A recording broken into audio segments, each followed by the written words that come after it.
Iya, kita masih menantikan kembali. Dalam rangka mewujudkan Palembang Emas 2018, Harnojoyo Wali Kota Palembang mengukuhkan 650 orang pengurus masjid dan musola sekota Palembang di Masjid Al-Falah, Jalan Raja Wali, Palembang.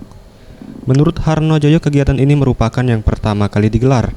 Dengan pengukuhan ini juga membuat semua masjid dan musola jelas secara administrasi, sehingga bantuan yang melalui pemerintah dapat diperoleh tanpa halangan. Mudah-mudahan dengan adanya register ini artinya keberadaan masjid dan musola itu sudah betul jelas secara administrasi, sehingga baik bantuan melalui pemerintah tidak menjadi kendala. Dan ini yang ketiga, kita adalah silaturahmi di antara sesama pengurus masjid dan musola di Kota Palembang.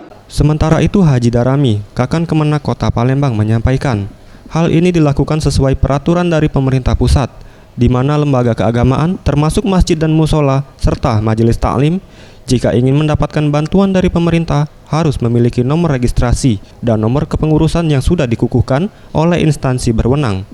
Termasuk masjid dan musola, termasuk majelis taklim, apabila mereka ingin mendapatkan bantuan dari pemerintah, maka salah satu syaratnya harus melampirkan nomor register dan SK kepengurusan yang sudah dikukuhkan oleh instansi yang berwenang.